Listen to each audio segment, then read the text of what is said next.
Hi guys, good morning everyone. Welcome to the class. How are you all doing?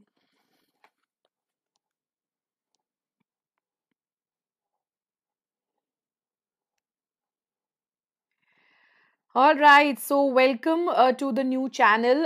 The Bankers YouTube channel पर आप सभी का स्वागत है. So यहाँ पर अब से रोज एडिटोरियल हुआ करेगा.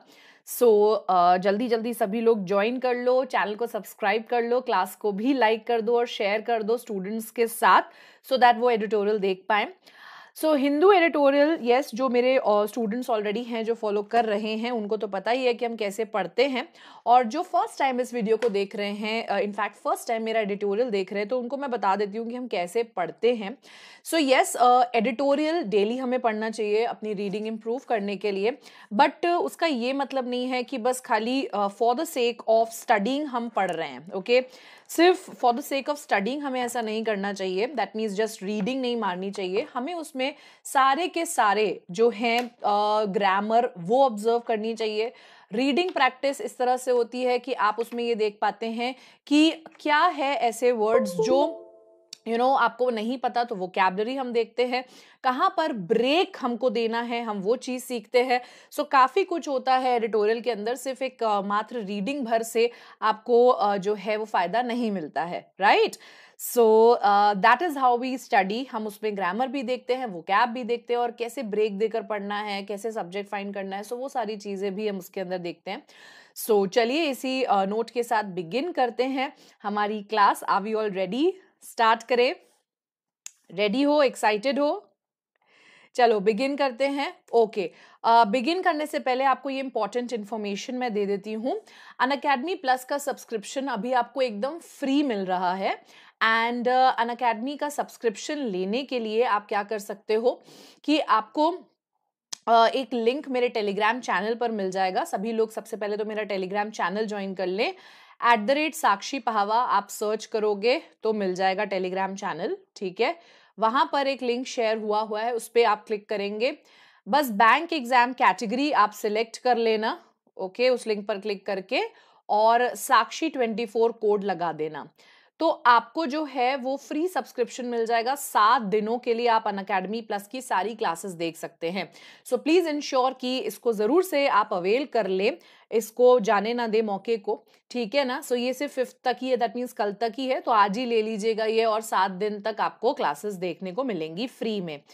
सो मेरा प्लस का बैच जो है वो 2:30 PM पर होता है, तो आप वो वाली क्लास जरूर से देखिएगा और बहुत कुछ लर्न करके जाइएगा 7 दिनों में. एंड यस, अगर आप 7 दिन के बाद प्रॉपर सब्सक्रिप्शन भी लेना चाहते हैं तो डिस्काउंट कोड भी साक्षी 24 है. ठीक है, चलो अब हम बिगिन कर रहे हैं हमारे आर्टिकल के साथ. तो मैं आपको एक एक लाइन जो है वो समझाती हूँ. Present imperfect. सो कुछ ना कुछ इम्परफेक्टनेस है प्रेजेंट में, ऐसा वो बोल रहे हैं, कुछ गलत है. On the US commission on international religious freedoms latest report. So इनकी जो लेटेस्ट रिपोर्ट है उसमें और इंडिया में कुछ बातें हैं जो इम्परफेक्ट हैं. क्या चीज़ इम्परफेक्ट है वो हमको एडिटोरियल से पता चलेगा. Irrespective of what the US Commission on International Religious Freedom says, India must review its rights record. So basically हमारा जो rights का record है ना, हर एक बंदे के जो rights होते हैं, हक होते हैं, उसका जो record है हमें उसे review करना चाहिए. Irrespective of मतलब इससे आपको कोई मतलब नहीं है कि US कमीशन उस पर क्या बोल रहा है, इंडिया को ये रिव्यू करना ही चाहिए. ठीक है, चलिए अब हम वोकैबुलरी देख लेते हैं. कैटलॉग वैसे एज अ नाउन जब यूज होता है तो कैटलॉग का मतलब होता है जिसमें डिस्क्रिप्शन ऑफ सारे प्रोडक्ट्स दिया होता है, बट वो एक वर्ब भी होता है और हमारे एडिटोरियल में वर्ब जैसा ही वो यूज हुआ है.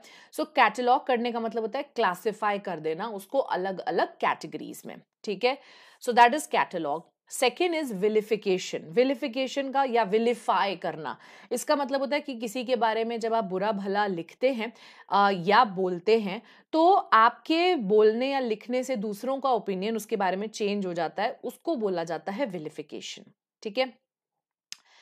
इंटिमिडेशन. इंटिमिडेट करने का मतलब होता है किसी को डराना, धमकाना अपनी बात से. ओके. डेजिस्ट का मतलब क्या होता है, किसी चीज को करना बंद कर देना, स्टॉप करना. होल्ड स्वे का मतलब क्या होता है, जब इफ यू होल्ड स्वे इसका मतलब आपकी चलती है, आपका पावर है, आपका इन्फ्लुएंस है. ठीक है. डेलिबरेट वर्ड अकेला जब यूज होता है as a noun, so as a verb, deliberately अगर आप कोई चीज कर रहे हो, डेलिबरेट कर रहे हो, सो इसका ये मतलब होता है कि आप जानबूझ के कर रहे हो। बट डेलिबरेट ऑन समथिंग जब इस तरह से लिखा होता है, इसका मतलब है कि आप उस चीज के बारे में सोच रहे हो, ठीक है, डिसीजन लेने से पहले उसके बारे में सोच रहे हो। सेक्युलर का मतलब होता है something which is not concern with religion, मतलब रिलीजन से उसका कोई नाता नहीं होता, जब आप रिलीजन की बात नहीं करते, that is when you are secular. And burnish का मतलब क्या होता है कि किसी चीज को रब करके उसको शाइनी और चमकदार बनाना। ओके, चलिए अब एक रीडिंग आप मारेंगे और डन लिख दीजिएगा, फिर मैं आपको एक्सप्लेन करूंगी। अच्छा, पूरे आर्टिकल में जहां भी पर्पल कलर दिखेगा वहां हम कुछ ग्रामर देखेंगे, जहां भी कुछ रेड कलर होगा वहां हम देखेंगे कि अच्छा किस तरह से ब्रेक देकर पढ़ना है। चलो कम ऑन।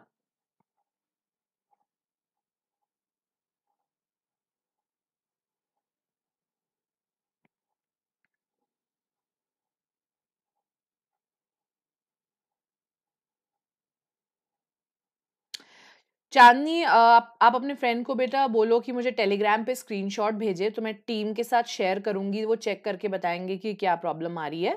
सो उनको कहो मुझे टेलीग्राम पर जो है वो स्क्रीनशॉट भेज दें।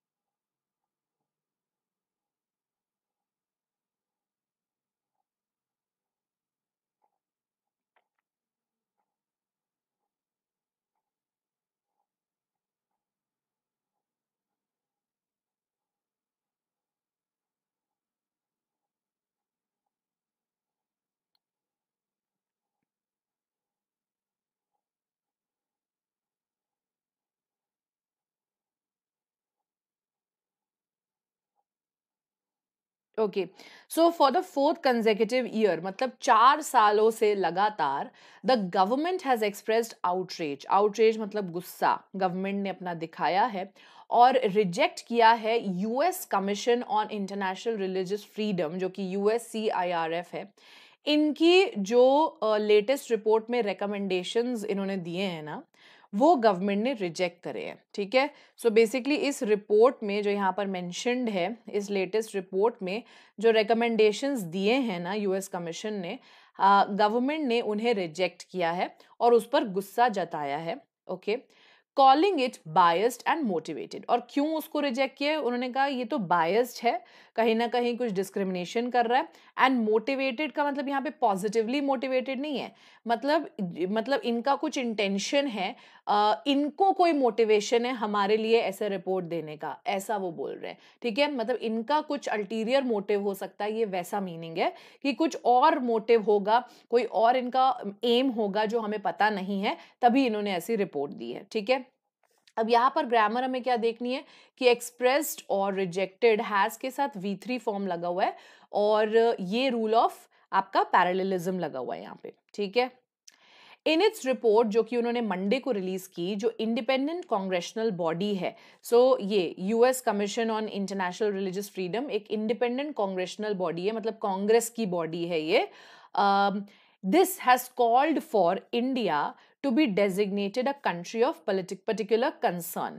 सो डेजिग्नेटेड का मतलब क्या होता है कि एक नाम असाइन कर रहे हैं ये लोग इंडिया को, अपनी रिपोर्ट में इन्होंने इंडिया को कहा है कि इंडिया को हम एक नाम असाइन करते हैं, बोलते हैं कि इंडिया एक कंट्री है of particular concern for its worsening record on religious freedoms. तो हमारे देश में जो रिलीजन से रिलेटेड लड़ाइयाँ होती रहती है ना, तो अब देखो उसका इम्पैक्ट क्या हो रहा है कि इंटरनेशनल फोरम पे हमको इस तरह की कंट्री डेजिग्नेट किया जा रहा है कि हम कंट्री ऑफ पर्टिकुलर कंसर्न है। इसका मतलब हमारे यहाँ रिलीजन की बहुत लड़ाइयाँ होती हैं, तो हाँ ये कंसर्न वाला मैटर है, ये कॉज ऑफ वरी है, समझ गए।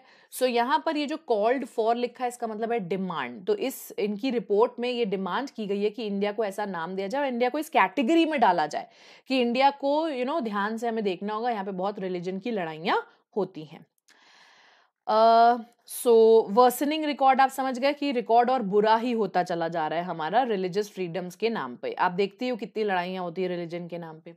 रिपोर्ट ने टारगेट किया इंडियन गवर्नमेंट को for promoting and enforcing religiously discriminated policies. So जो रिलीजियस डिस्क्रिमिनेटरी पॉलिसीज हैं, मतलब रिलीजन के ऊपर डिस्क्रिमिनेशन करना कि अच्छा तुम हिंदू हो तुमको ये चीज मिल जाएगी, तुम मुस्लिम हो तुमको ये चीज नहीं मिलेगी। सो ये चीज हमारी इंडियन गवर्नमेंट कर रही है, प्रमोट कर रही है और ऐसी पॉलिसीज को इन्फोर्स मतलब इंप्लीमेंट भी कर रही है। तो फिर रिपोर्ट ने हमें इसीलिए टारगेट किया है। Naming laws that deal with conversion, so उसमें अपनी रिपोर्ट में उन्होंने वो सारे लॉज जो है वो मेंशन करे हैं जिसमें कन्वर्जन होता है, मतलब रिलीजन कन्वर्जन, एक रिलीजन से दूसरे रिलीजन में आपको कन्वर्ट करवाया जाता है, वो बुरी चीज है, वो उन्होंने उसमें रिपोर्ट में लिखा है। इंटरफेथ रिलेशनशिप्स, वो भी चीज उसमें उन्होंने लिखी है कि अगर इंटरफेथ कोई बनाना भी चाहता है रिलेशनशिप, अगर हिंदू मुस्लिम से शादी करना चाहता है तो वो हमारे में बुरा माना जाता है, तो उसको भी लिखा है। हिजाब के ऊपर भी लिखा हुआ है रिपोर्ट में, काओ को मारने के ऊपर, स्लॉटर के ऊपर भी लिखा है, और सिटीजनशिप एक्ट जो है, अमेंडमेंट एक्ट और नेशनल रजिस्टर ऑफ सिटीजन, इनके बारे में भी लिखा हुआ है रिपोर्ट में।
Okay, all of these it alleges, allege करने का मतलब होता है ये आप अपेरेंटली बोल रहे हैं पर ये चीज प्रूवन नहीं है।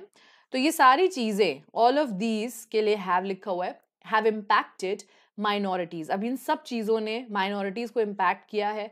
मुस्लिम्स को, माइनॉरिटीज कौन कौन है? मुस्लिम्स, क्रिश्चियन, सिख्स, दलित्स और आदिवासीज। आदिवासीज इंडिजिनस मतलब लोकल पीपल होते हैं, और शेड्यूल्ड ट्राइब्स, इन सबको नेगेटिवली इम्पैक्ट किया है। ठीक है, ऑब्वियस सी बात है जब आप रिपोर्ट में ऐसी बातें लिख रहे हो तो यस, नेगेटिवली इम्पैक्ट तो किया ही है।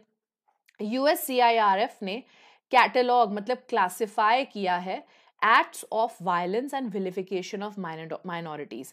तो एक तो चीज उन्होंने ये की है कि जो भी वायलेंस से रिलेटेड एक्ट्स हैं, मतलब कुछ भी आप वायलेंस कर रहे हो क्रिश्चियंस, मुस्लिम, सिख्स, दलित्स के अगेंस्ट, उनको क्लासिफाई किया है कि हाँ ये सब चीजें गलत है।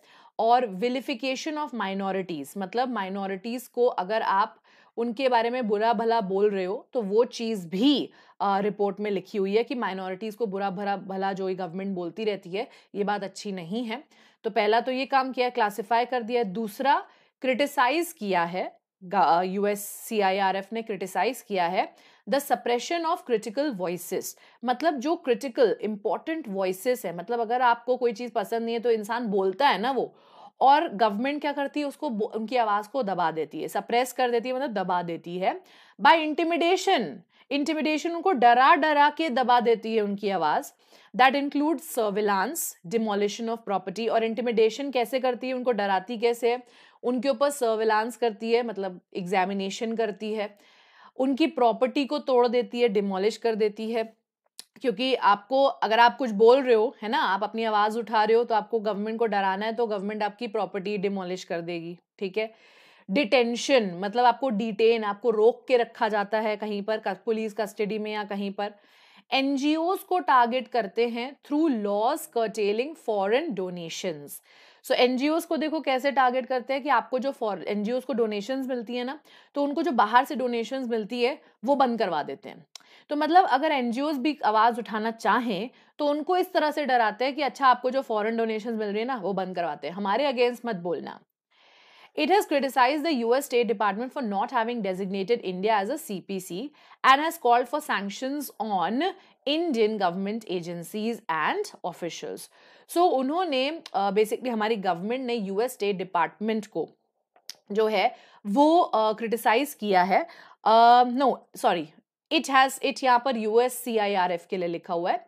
तो उन्होंने US स्टेट डिपार्टमेंट को, सो USCIRF जिन्होंने अभी रिपोर्ट दी है, इन्होंने US स्टेट डिपार्टमेंट को क्रिटिसाइज किया है कि आपने क्यों नहीं इंडिया को आज तक डेजिग्नेट किया as a country of particular concern, आपने क्यों नहीं आज तक किया. एंड डिमांड किए हैं, कॉल फॉर का मतलब होता है डिमांड किए हैं पेनल्टीज, सैंक्शंस मतलब penalties on Indian government agencies and officials, हमारे गवर्नमेंट एजेंसीज और ऑफिशियल्स पर पेनल्टीज लगाने के लिए बोला है. सो ये USCIRF की रिपोर्ट इंडिया के बिल्कुल अगेंस्ट है, आप देख रहे हो. In the only such sanction imposed on India, the US had, so एक ही सैंक्शन जो अभी तक इंडिया पर पेनल्टी इम्पोज हुई है, उसमें US ने 2005 में रिवोक किया था. रिवोक मतलब कैंसिल किया था. क्या किया था? सो मतलब अभी तक एक ही पेनल्टी इम्पोज हुई है इंडिया पर, 2005 में वो पेनल्टी हुई थी. एंड वो पेनल्टी क्या थी कि प्राइम मिनिस्टर नरेंद्र मोदी का जो US वीजा है ना, उसको कैंसिल कर दिया था after a CIRF recommendation on the 2002 Gujarat riots. So 2002 के जो गुजरात राइट्स लड़ाइयाँ हुई थी, उसमें फिर इन्होंने रिकमेंडेशन किया कि नहीं, प्राइम मिनिस्टर को आने ही मत दो, इनका US वीजा कैंसिल कर दो. इसके रिस्पॉन्स में जो एक्सटर्नल अफेयर्स मिनिस्ट्री है हमारी, उन्होंने USCIRF को बोला to desist from such reports, मतलब ऐसी रिपोर्ट्स मत दीजिए, स्टॉप करिए. डेजिस्ट मतलब स्टॉप कीजिए एंड एक बेटर अंडरस्टैंडिंग बनाइए इंडिया की. मतलब आप इंडिया को गलत समझ रहे हैं. आपने हमारा वीजा तो कैंसिल कर दिया, पर बात को समझिए, एक बेटर अंडरस्टैंडिंग इंडिया की बनाइए. इस तरह से ऐसे एक्शन मत ले लीजिए.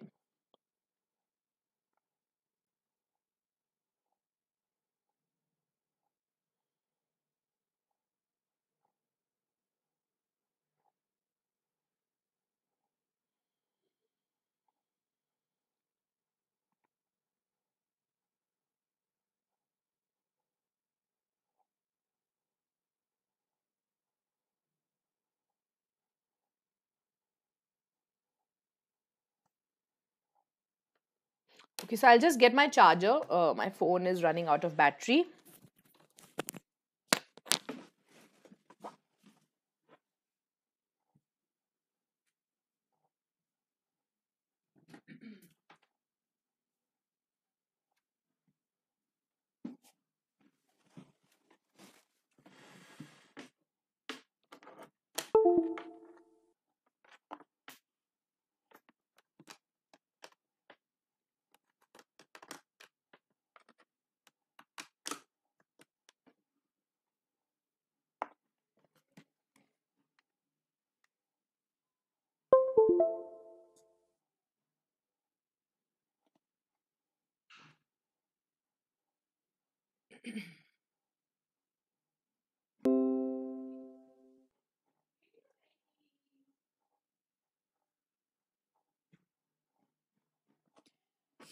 सो गाइज, वीडियो आपकी एकदम क्लियर है ना? अगर क्लियर नहीं है तो ऊपर सेटिंग्स में जाकर आप क्वालिटी सिलेक्ट करके एडवांस में 480p सिलेक्ट कर सकते हो. ठीक है, जस्ट इन केस आपको क्लियर नजर नहीं आ रहा है video.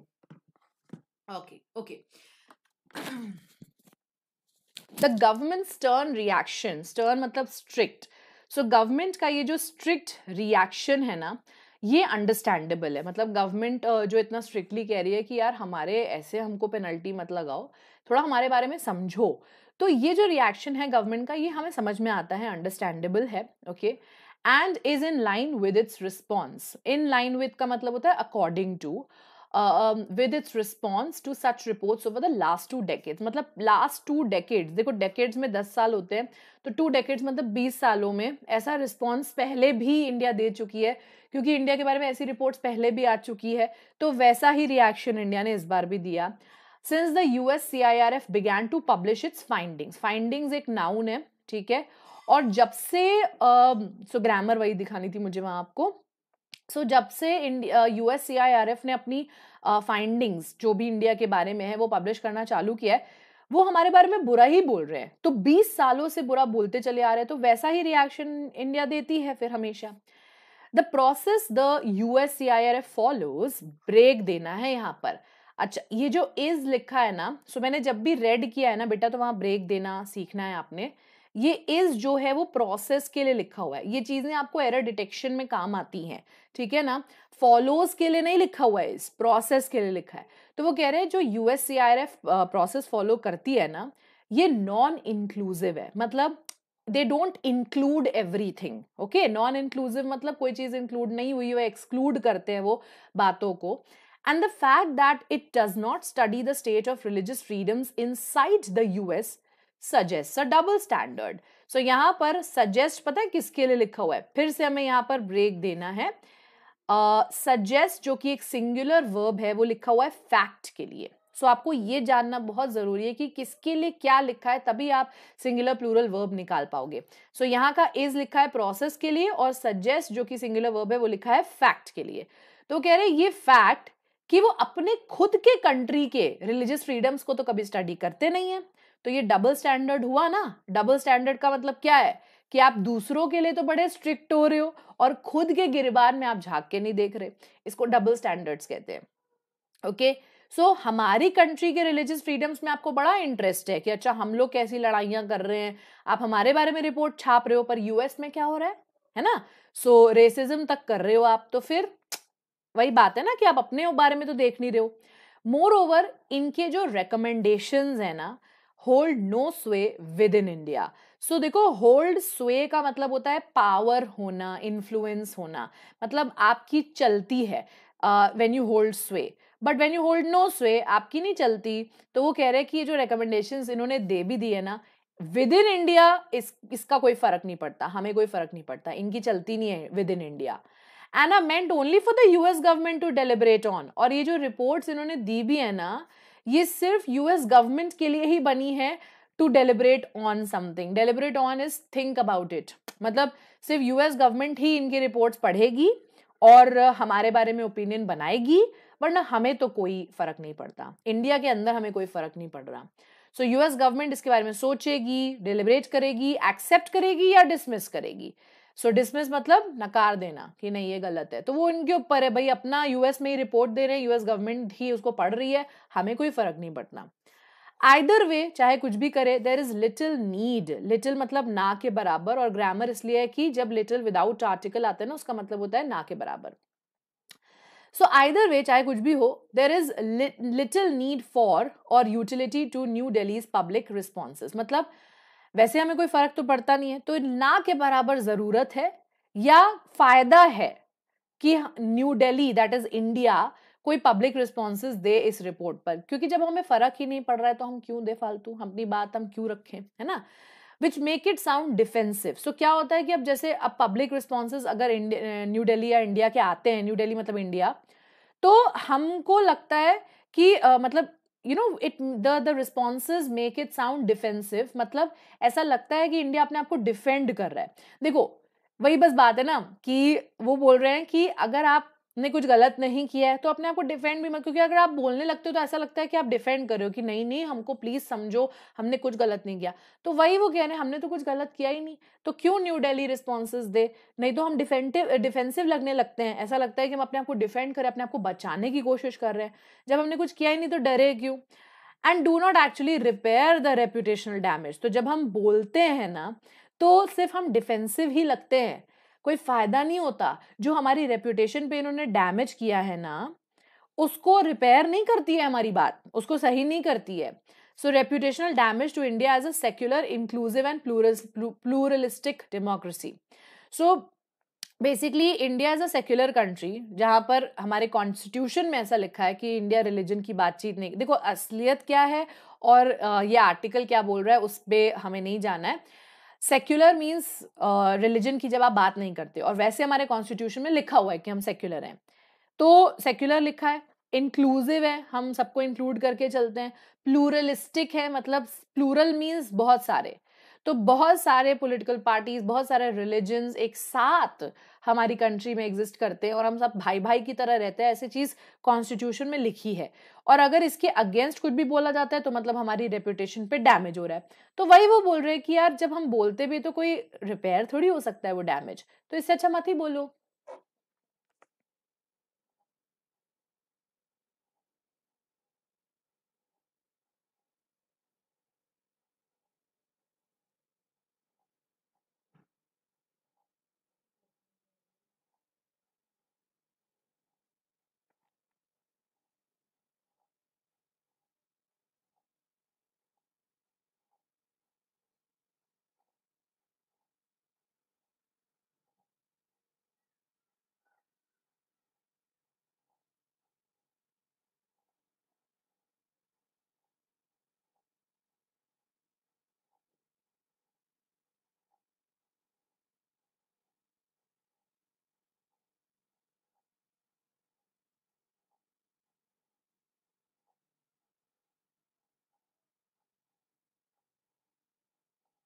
Okay, given the detailed and pointed accusation, so ये बात आपको दी हुई है कि बहुत ही डिटेल्ड और पॉइंटेड, मतलब बिल्कुल टू द पॉइंट बात करके हमारे ऊपर इल्जाम, एक्यूजेशंस लगाए गए हैं।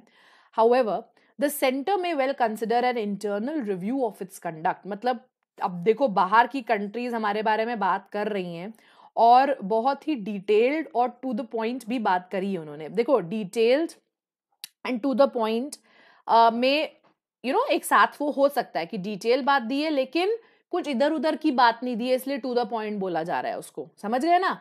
डिटेल में दिया है लेकिन कोई ऑफ टॉपिक बात नहीं है, इसलिए टू द पॉइंट है। तो वो बोल रहे हैं कि अब ये एक्यूजिशंस लगे तो हैं, ठीक है, हम चाहे कितना भी बोल लें कि हम तो सही हैं, हम तो सही हैं, लेकिन एक्यूजेशन लगे हमारे ऊपर, तो सेंटर जो है, हमारी गवर्नमेंट कंसिडर कर सकती है ना एक internal review of its conduct.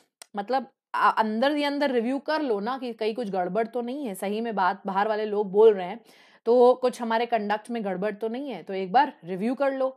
And the direction it hopes to lead India in, अब ये इन आपको क्या लगता है किसके लिए लगा हुआ है? डायरेक्शन के लिए, है ना। So you move in that direction, so यहां पर जो इन लगा हुआ है वो कनेक्टेड है डायरेक्शन के साथ, इन इंडिया के साथ नहीं कनेक्टेड है, वो डायरेक्शन के साथ। मतलब कि क्या डायरेक्शन है, क्या वो जगह है जहां गवर्नमेंट चाहती है हमें लेकर जाना। सो कहाँ जा रहे हैं हम, है ना। इस तरह के अगर हमारे यहाँ लड़ाइयाँ भी हो रही हैं तो रिव्यू कर लो ना, क्योंकि हम कहाँ जा रहे हैं ये चीज हमें समझना बहुत जरूरी है। और किन बातों पे रिव्यू करना है? On issues such as religious freedoms and rights. कहीं ऐसा तो नहीं इसमें इस बात में सच्चाई है कि हम लोग रिलीजन फ्रीडम नहीं देते हैं, लोगों को हम डिस्क्रिमिनेशन करते हैं। अच्छा तुम मुस्लिम हो, तुमको ये नहीं दे सकते, तुम हिंदू हो, तुम ये नहीं दे सकते, तो कहीं ऐसा तो नहीं हम सच कर रहे हैं। तो यहाँ पर एक रियलिटी चेक हो रहा है। Eventually, any government's duty is not in achieving a perfect score in a survey run abroad. So यहाँ पर एक ब्रेक देना है। So एक सर्वे जो चलाया जा रहा है अब्रॉड, हमें उसमें पास होने की जरूरत नहीं है। तो मतलब वो ये नहीं कह रहे कि बाहर वाली कंट्रीज के सामने अपनी अच्छी इमेज बनानी है। तो मतलब किसी की भी गवर्नमेंट की ड्यूटी, किसी भी कंट्री की गवर्नमेंट की ड्यूटी ये नहीं है कि आपको एक बाहर के सर्वे में ना परफेक्ट स्कोर लाना बहुत जरूरी है, नहीं, but rather in burnishing it's record of delivering justice. मतलब अपनी कंट्री के साथ तो सही करो ना, उनके रिकॉर्ड में आने के लिए अच्छा ना करो कि वो हमें अच्छा रेटिंग दे दे। नो, हमें पॉलिश करना है। बर्निश मतलब चमका देना, पॉलिश कर देना, अपना रिकॉर्ड हमें अच्छा करना है of delivering justice, equality and security to its citizens back home. So हमारे जो खुद के कंट्री के सिटीजन्स हैं उनको हम जस्टिस दे रहे हैं, इक्वालिटी मेंटेन कर रहे हैं और सिक्योरिटी दे रहे हैं। इस चीज का रिकॉर्ड हमें पॉलिश करना है, चमकाना है, अपनी नजरों में उठना है। ये नहीं कि एम ये रखना है कि नहीं यार यूएस की अब नेक्स्ट रिपोर्ट में हमें अच्छा बनना है, ऐसा एम नहीं है। एम अपना कंट्री में लोगों को, सिटीजन्स को खुश करना है, ऐसा वो बोल रहे हैं। सो जैसे कि आपने देखा आज यूएस की ये जो रिपोर्ट है इसको कंप्लीटली हमने एनालाइज किया है। सो टोन आज के आर्टिकल की है एनालिटिकल।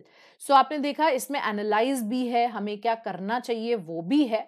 बट वो थोड़े पार्ट में है, तो उसको सजेस्टिव टोन नहीं बोल देंगे, बट उनकी रिपोर्ट को एनालाइज अच्छे से डिटेल में किया। मतलब सिर्फ ऐसा नहीं कि रिपोर्ट में क्या क्या लिखा है, वो तो सिर्फ एक लाइन में लिखा था कि रिपोर्ट में क्या क्या लिखा हुआ है, cow slaughter, citizenship amendment act, वो तो सिर्फ एक लाइन में था, बाकी पूरे में एनालिसिस चल रहा है। इस बात को देखा सभी ने? ठीक है। इसका पीडीएफ बेटा अब आपको मेरे टेलीग्राम चैनल पर मिल जाएगा। सभी लोग टेलीग्राम चैनल @साक्षी पावा से ज्वाइन कर लें। वहां पर मैं आपको इसका पीडीएफ अभी जस्ट दे रही हूँ। ओके, क्लास को लाइक कर देना जिसने ना किया हो, और मिलते हैं कल सेम टाइम पर, यहीं पर एडिटोरियल होगा। कल मिलते हैं। Okay, thank you so much, bye bye. अच्छा, आई होप कि एवरीबडी नोज कि इसके बाद आपकी जो क्लास है, फ्री क्लास के बारे में बता देती हूँ। 11:30 AM पर डेली अनअकैडमी पर एरर डिटेक्शन का फ्री सेशन होता है, और बहुत ही बेहतरीन क्वेश्चंस जिसमें हम ग्रामर भी देखते हैं, इडियम्स भी देखते हैं हर क्वेश्चन में, वोकैब भी देखते हैं। तो अगर आपको ये सब इंप्रूव करना है तो ये एक क्लास है जो आपने जरूर देखनी है। ये फ्री क्लास होती है, ठीक है ना? बस अनलॉक कोड लगाना होता है साक्षी24, और इसका लिंक आपको मिल जाएगा अगेन मेरे टेलीग्राम चैनल पर। टेलीग्राम चैनल ज्वाइन कर लीजिए तो बेटा सारे फ्री क्लासेस के लिंक मिल जाएंगे, ठीक है? ये क्लास जरूर से सब लोग अटेंड करना, 11:30 बजे है। बस लिंक पे क्लिक करना, और अगर पहली बार देख रहे हो तो साक्षी24 कोड, अनलॉक कोड लगा देना। बाकी फ्री की बात चली रही है, तो फ्री सब्सक्रिप्शन 7 दिनों के लिए आपको अनअकैडमी का मिल रहा है, और ये इसका कल लास्ट डे है। प्लीज इंश्योर कि आप ये भी ले लें। इसका भी लिंक आपको मेरे टेलीग्राम चैनल पर मिलेगा। अगेन अनलॉक कोड साक्षी24 इसमें भी यूज होगा, और 7 दिनों तक आप फ्री क्लासेस देख सकते हो। 2:30 PM पर मेरी प्लस क्लास होती है जो आपके लिए अभी फ्री हो जाएगी, तो आप जरूर से आके सब लोग देखिएगा, ठीक है? चलो, थैंक यू सो मच। मिलती हूँ मैं अब आपसे 11:30। Bye bye.